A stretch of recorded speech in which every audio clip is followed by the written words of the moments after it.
Hello friends, मैं हूं अजीज। आप देख रहे हैं मूवी स्टॉक शो चैनल, जिस पर आज मैं बात करने वाला हूं या फिर कहूं ब्रेक डाउन करने वाला हूं जवान फिल्म के रिलीज हुए ट्रेलर को, जिस ट्रेलर को डेफिनेटली आप देख करके पूरी तरीके से कंफ्यूज हो गए होंगे, जिसका काम ही असल में हम सभी ऑडियंस को कंफ्यूज करना था। लेकिन देखा जाए तो स्टोरी के आर्क के हिसाब से कुछ बातें समझ आती है, लेकिन कुछ बिल्कुल भी नहीं, जिसका जवाब तो हमें फिल्म देखकर ही मिलेगा। लेकिन सीक्वेंस के हिसाब से हम अपने दिमाग के घोड़े को दौड़ा ही सकते हैं, जिससे कि अगेन मैं आपको कहूँ कि हमें स्टोरी का थोड़ा बहुत पता लग जाएगा। यानी कि ये सारी की सारी बातें आप कह सकते हो कि थियरी के बेसिस पर ही होगी, जो अगर सच निकली तो ये पूरी वीडियो स्पॉइलर से भरी हुई है। ये बात भी आपको भूलनी नहीं चाहिए। बाकी अब आपके टाइम को भी वेस्ट करना ठीक नहीं रहेगा, इसलिए सीधे मुद्दे यानी कि ब्रेकडाउन पर आए तो उससे पहले बनेगी मेरी छोटी मोटी सी रिक्वेस्ट, जो कि है चैनल को सब्सक्राइब, वीडियो को लाइक और शेयर करने की।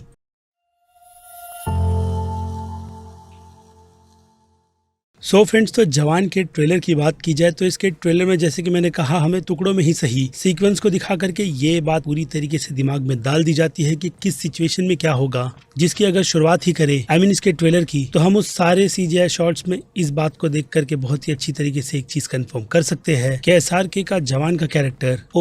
विक्रम राठौर का कैरेक्टर, जो कि हम इस सीन में उनके नेम टैग के बैच को देख करके बहुत ही अच्छी तरीके से पता लगा सकते हैं कि उनके कैरेक्टर का नाम है विक्रम राठौर, जो काफी बुरी जंग हारने के बाद या फिर कहूँ पूरी तरीके से घायल हो चुके हैं। जिसके बाद फिर क्या, नदी का बहाव उन्हें किसी ट्राइब्स में ले जाएगा, यानी कि एक ऐसी कम्युनिटी की तरफ जो जंगल के बीच छुपी हुई है। और फिर वो जो पूरा पट्टी वाला सीक्वेंस है, यानी विक्रम के कैरेक्टर का उन गाँव वालों को कुछ लोगों से बचाना, जिन लोगों ने असल मायने में उसकी मदद कर उसे दूसरा जन्म दिया है। लेकिन अगर इन सब की शुरुआत की बात की जाए, यानी कि SRK के इस विक्रम के कैरेक्टर की, तो वो डेजर्ट फाइट वही जवान की प्रेजेंटेशन में मुझे लगता है इस कैरेक्टर को हमें दिखाया जाएगा। यानी काफी स्टार वाली एंट्री जो कि हम इस सीन में देख सकते हैं कि कितनी ज्यादा शानदार है। और शायद हो सकता है कि वहीं पर उन्हें विजय सेतुपति के कैरेक्टर की पावर का एहसास हो कि इस गन डीलर ने पूरी दुनिया में किस तरीके से खुद का एक पूरा एम्पायर खड़ा कर रखा है, जिसे वो कहते हैं ना कि सिस्टम भी सपोर्ट करता है। लेकिन इसके और SRK यानी कि विक्रम के कैरेक्टर के बीच जंग कैसे शुरू होगी, तो शायद उसका जवाब ये केमिकल फैक्ट्री हो सकती है, जिसका लिंक हम विजय सेतुपति के के साथ इस सीन में बहुत ही अच्छी तरीके से देख सकते हैं। लेकिन हाँ, श्योरिटी नहीं है, जो कि अगेन कहीं ना कहीं इन चीजों से इस बात की कंफर्मेशन देता है कि विजय सेतुपति का कैरेक्टर खुद की ब्लैक मनी को व्हाइट कैसे करवाता है, और हाँ, पूरे सिस्टम को कंट्रोल भी कैसे करता है। और हो सकता है कि इसी गाँव में नो डाउट दीपिका पादुकोण का कैरेक्टर भी रहता है, जिसके घर पर होता हुआ ये हमला हम इस बात की श्योरिटी के साथ देख सकते हैं कि उसे वहाँ पर शायद जान से मारने या फिर कि जो कुछ भी हो रही है सिचुएशन में फंसाने के लिए आया है। जिसके बाद फिर क्या, दीपिका पादुकोण के कैरेक्टर को यहाँ से सीधे जेल की सजा होगी, और जेल में जाकर वो जूनियर SRK यानी कि अपने बेटे को जन्म देगी, जिसके बाद उसे पालने की जिम्मेदारी रिद्धि डोगरा के कैरेक्टर पर आती है। लेकिन खैर, उस पर बाद में बात की जाएगी, क्योंकि उससे हटकर अभी की सिचुएशन की बात की जाए तो यहाँ पर जैसे कि मैंने आपको बताया, विजय सेतुपति का कैरेक्टर पहुंचा हुआ है, जो कि यहाँ पर मुंह पर कपड़ा या फिर किसी तरीके का मास्क बांध करके आया है। और फिर मुझे लगता है कि उसकी ये खबर यहाँ से कोई और नहीं बल्कि ये डॉगी ले जाएगा, जो यहाँ पर देखने में तो ठीक लग रहा है, लेकिन इस सीन में उसकी हालत फिलहाल तो ठीक नहीं। जहाँ पहुंचने के बाद SRK के कैरेक्टर को पता चलेगा कि उसका पूरा परिवार उजड़ चुका है। अब गांव की बात की जाए तो उससे मुझे लगता है वो 6 औरतें भी जुड़ी हुई है, जो पूरी तरीके से विक्रम के कैरेक्टर को सपोर्ट करती है। यानी उस गांव में केमिकल फैक्ट्री के चलते कुछ ना कुछ ऐसा हुआ होगा, जिससे कि हम वो कहते हैं ना कि महामारी, यानी कि एक अलग ही तरीके का केओस वहाँ पर होता हुआ देख सकते हैं। बाकी इस कैरेक्टर और इस मरते हुए शख्स के कनेक्शन को जोड़ा जाए तो बाप बेटी का एंगल, लेकिन अगेन विजय सेतुपति का कनेक्शन कैसे होगा उसका फिलहाल तो नो आइडिया। यानी इन सारी औरतों का पास्ट अगेन कहूंगा विक्रम की लाइफ के साथ किसी न किसी मोड़ पर आकर कनेक्ट हुआ है। इसके अलावा जवान, जो कि हमें इसके प्रीव्यू में मरे हुए दिखाए गए थे, उनसे भी कुछ औरतों का कनेक्शन हो सकता है। और इस कोर्ट के सीन को देख करके ऐसा ही लगता है कि उनमें से किसी औरत को इंसाफ नहीं मिला, या फिर हो सकता है कि ये सीक्वेंस अगेन कहूंगा विक्रम की टीम की एक ऐसे मेंबर को पकड़कर किया गया है,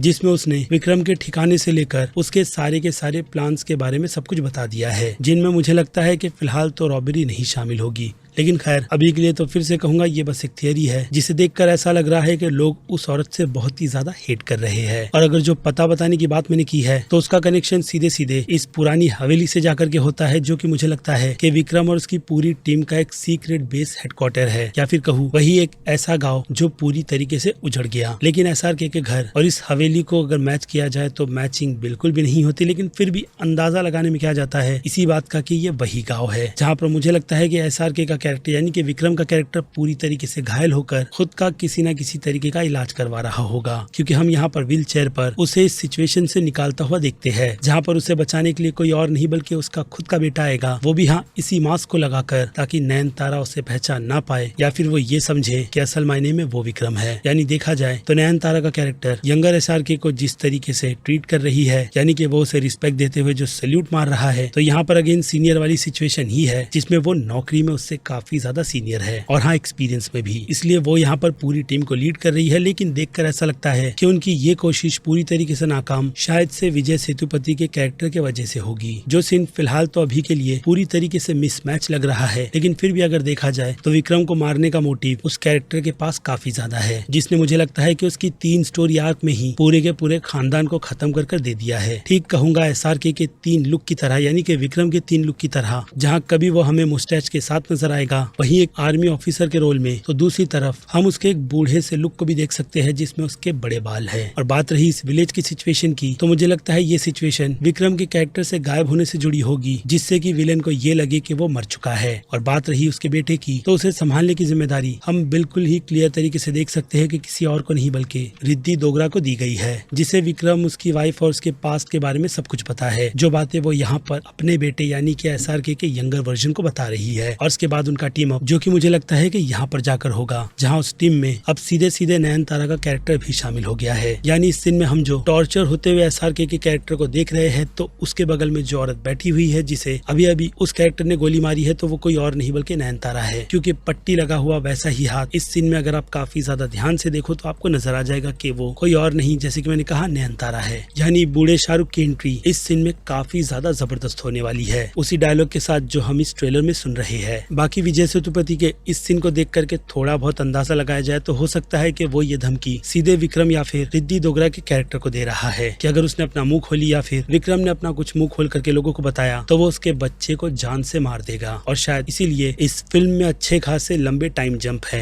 या फिर कहूँ स्टोरी के 3 आर्क। और हाँ, उस बोल्ट वाले लुक की बात करें तो मुझे लगता है कि फिल्म के मिड में रहेगा, या फिर कह लो कि इसके सेकेंड आर्क में, जिससे कि अगेन वो अपनी बातों से सिस्टम को ही झुकाना चाहता है, या फिर कहो अपने दुश्मन को खुद के और करीब लाने के लिए। क्योंकि उसके बाद मुझे लगता है कि जब ये टीम अप होगा तो फिर होगी हाइस्ट, जहां वो लोग डेफिनेटली पैसे चुराकर विजय सेतुपति के कैरेक्टर को पूरी तरीके से कंगाल कर देंगे, जो शायद से इस सीन में खड़े होकर के खुद की बर्बादी का नजारा देख रहा है। लेकिन हो सकता है कि इस सिचुएशन के बाद विक्रम के कैरेक्टर के कुछ दोस्त उसके चंगुल में फंस जाते होंगे, इसलिए वो यहाँ पर वो कहते हैं ना, खुद का इविल प्रेजेंट दिखा करके ये बता रहा है कि वो फिल्म का कितना बुरा विलन है। इसके अलावा विजय सेतुपति के यंगर कैरेक्टर की बात की जाए तो उसका सामना तो विक्रम के कैरेक्टर के साथ बहुत ही ज्यादा भारी रहेगा, जिसमें वो विक्रम को तकलीफ और सिर्फ तकलीफ ही देगा। और फिर इसके मिड आर्क में वो उसे खुद का खौफ दिखा करके ये बताएगा कि वो उससे कभी भी आगे जाने की कोशिश ना करे या फिर उससे उलझने की। लेकिन फिर भी विक्रम अपनी राह पर चलते हुए वो कहते हैं ना, एक एक करके उसके पूरे साथियों को या फिर परिवार वालों को मारेगा, जिसमें मुझे लगता है कि ये शख्स भी शामिल है। और इसी से पूरी तरीके से टूटकर विजय का कैरेक्टर अपना पूरा फाइनल आर्क दिखाएगा। जिस हिसाब से देखा जाए तो इस फिल्म में वो कहते हैं ना कि चूहे बिल्ली का खेल बहुत ही अच्छी तरीके से खेला जाएगा, ताकि ये फिल्म मास लेवल पर किसी भी बिल्कुल भी डिसअपॉइंट ना करे। और बाय द वे, इस जेल के सीक्वेंस की बात की जाए तो डेफिनेटली ये आर्क उस ट्रेन की हाईजैकिंग के बाद का होगा, जिस जेल के बाहर सभी NSG वाले पूरी तरीके से घात लगाए खड़े हुए हैं, जो कि अगेन विक्रम के कैरेक्टर का प्लान ही होगा। क्योंकि उसके प्लान पर चलते हुए हम उन सारी लड़कियों को भी देखते हैं जो कहीं ना कहीं शायद से उसी प्रिजन के पास किसी तरीके का ट्रैप बिछा रहे हैं, ताकि कोई भी NSG के लोग अंदर बिल्कुल भी ना आ पाए। और बात रही इस सीन की, तो नो डाउट ये सीन विक्रम के कैरेक्टर के हेडक्वार्टर का है, जिसके बाहर भी NSG वाले पूरी तरीके से प्रिपेयर बैठे हैं कि उन्हें आदेश मिले, जिसके बाद वो लोग सीधे अंदर जाकर के हमला कर देंगे। और हाँ, एक और इम्पोर्टेंट बात बता दूं इस फिल्म में चुने गए पुराने गानों की, जो कि अगेन विक्रम के कैरेक्टर से ही रिलेटेड है, कि उसे पुराने गाने सुनना बहुत ही ज्यादा पसंद है। खास करके इस सीन में अगर आप काफी ज्यादा ध्यान से देखो, जहाँ वो अपने बेटे को रेस्क्यू करने के लिए आया है, तो इस वक्त भी SRK यानी कि विक्रम ने खुद के कानों में ईयरफोन्स लगा रखे हैं, यानी वो अब भी जूने गाने ही सुन रहा है, जिसे सुन सुनकर वो विलेंस की बैंड बजाएगा।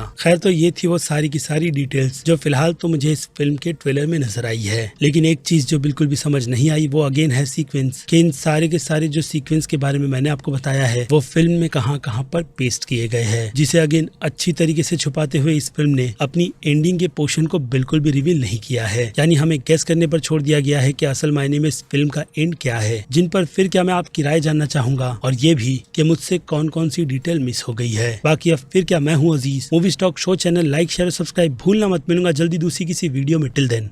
बाय।